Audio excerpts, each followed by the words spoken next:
Cálculo de pedigrí. Caso 1. ¿Cuál es el primer caso?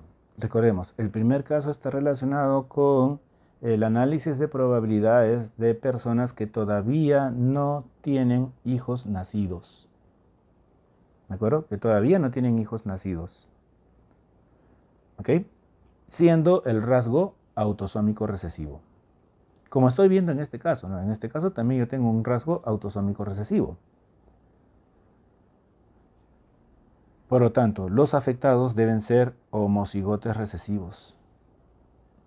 Todos los afectados son homocigotes recesivos.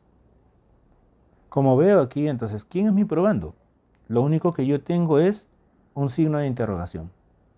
Pero un signo de interrogación implica un futuro hijo, o sea, un proyecto de hijo. Bueno, pues a los proyectos yo no les voy a calcular directamente la probabilidad de que sea heterocigote o no. Por lo tanto, entonces tendría que subir y analizar a cualquiera de sus padres.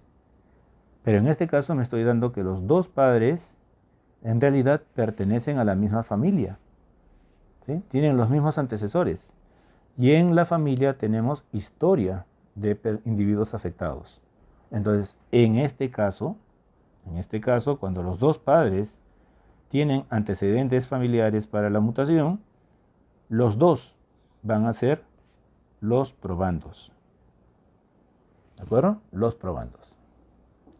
Tendría que calcular primero la probabilidad de que los dos sean heterocigotes, cada uno por su lado. Bien, llenemos el pedigrí. Cuando yo sé que un individuo es homocigote recesivo, de hecho, siempre a todos los hijos le va a transmitir el mismo alelo. Y si el hijo es sano, no está coloreado, es porque tiene un alelo dominante. Entonces, por esa razón es que yo digo siempre que un individuo homocigote recesivo va a tener puros hijos sanos heterocigotes. Sin duda, todos los hijos sanos deben ser heterocigotes. No va a haber ningún homocigote dominante. ¿Ok? Pero también, por otro lado, yo sé que si un individuo es homocigote recesivo, debe haber recibido el alelo recesivo de sus dos padres. Por lo tanto, entonces, los dos padres deben tener el alelo recesivo. Y si son sanos, entonces deben tener el otro alelo dominante. Cuando un hijo está afectado por un rasgo recesivo, automáticamente los dos padres sanos se vuelven portadores. En este pedigrí es interesante porque acá yo estoy viendo una mujer heterocigota y un hijo homocigote recesivo. El homocigote recesivo debe haber recibido los dos alelos, cada uno de ellos, de sus padres. Entonces eso hace automáticamente que la mamá sea heterocigota porque es sana, pero necesariamente debería tener el alelo recesivo para transmitirlo al hijo enfermo, ¿no? Y entonces con eso yo completo mi pedigrí. Toda vez que tengo dos padres que son heterocigotes, la probabilidad de que un hijo sano sea heterocigote siempre va a ser 2/3. ¿Sí? 2/3, ¿no? Recordemos, siempre es bueno repetir hasta que se nos pueda siempre mantener en la memoria, ¿no? Eso se debe por el hecho de que, según Mendel, recordemos que dos heterocigotes, si son completamente seguros heterocigotes, entonces los dos heterocigotes cumplen con la segunda ley de Mendel, la ley del cruce monohíbrido, ¿no? La ley de la segregación. Y entonces van a tener 4 tipos de hijos: un homocigote dominante, 2 heterocigotes y un homocigote recesivo. Pero este homocigote recesivo, como la enfermedad es recesiva, este homocigote recesivo debe ser enfermo, debe estar afectado y por lo tanto debería estar coloreado. ¿Dónde voy a buscar a los heterocigotes? En los no enfermos, pues. En los llamados sanos o normales, ¿no? Los no afectados. Y dentro de estos no afectados, ¿cuántos heterocigotes hay? 2. 2 de 3 no afectados. De ahí viene entonces el valor de 2/3. ¿Sí? Muy bien, ahora vayamos. Probando. Aquí. Mi probando, en este caso, puede haber recibido de su mamá, que es heterocigota, el alelo recesivo pero también lo podría haber recibido de su papá, que también es 2/3 heterocigote. ¿Sí? Recordemos que cada flecha a la siguiente generación me implica el paso de la mitad de los genes. Ojo con eso, ¿no? O sea, ahí debe bajar un medio, ¿no? Deben estar bajando un medio. Ahora entonces, ya que tenemos esto, marquemos a este probando, lo vamos a marcar con un asterisco, ¿no? ¿Ok?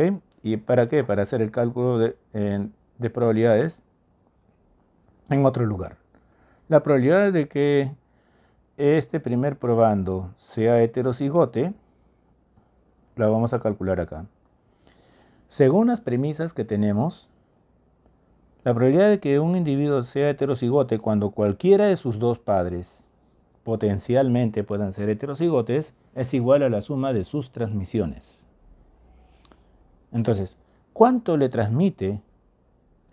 sus genes le transmite la mamá que es heterocigota? Sabiendo que ella es 100% heterocigota, 1. La transmisión va a ser 1 por un medio. Entonces, por la mamá, yo diría entonces 1 por un medio. ¿De acuerdo? Por la mamá. Y esa transmisión de la mamá le tengo que sumar a la transmisión del papá. El papá es 2/3. Pero todo el progenitor portador le transmite a los hijos la mitad de sus genes, o sea, 2/3 por un medio. Siempre a las siguientes generaciones es un medio, ¿no? Cuando bajamos una generación es un medio. Ese es el caso del papá. Entonces, muy bien, completemos eso.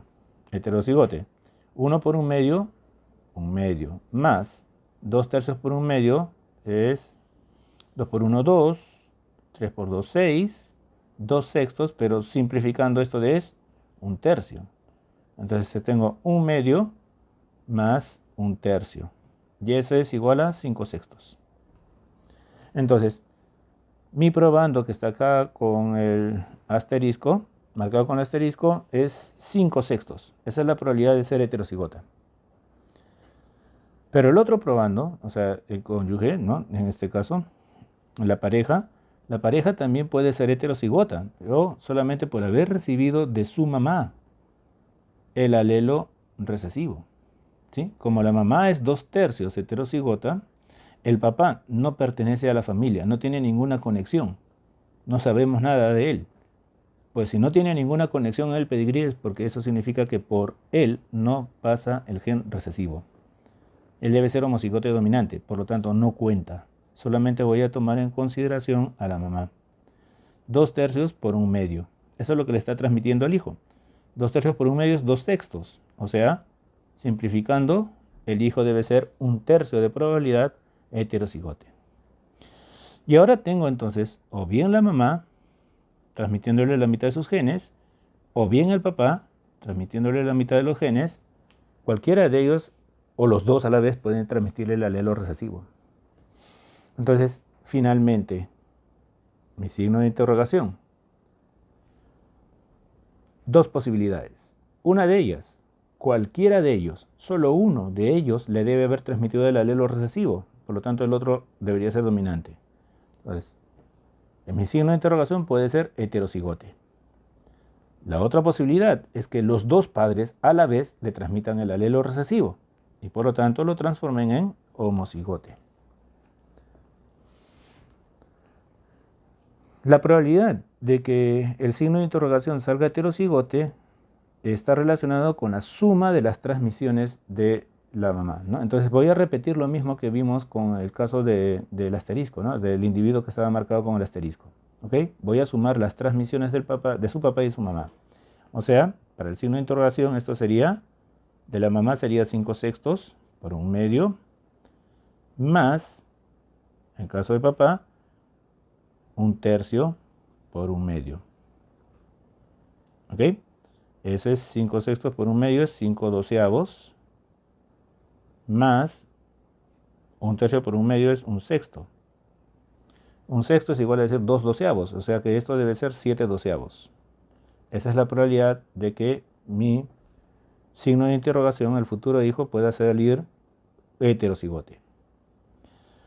En el caso de la transmisión, de la probabilidad de que el signo de interrogación sea homocigote recesivo, la transmisión de la mamá, 5/6 por 1/2, lo voy a multiplicar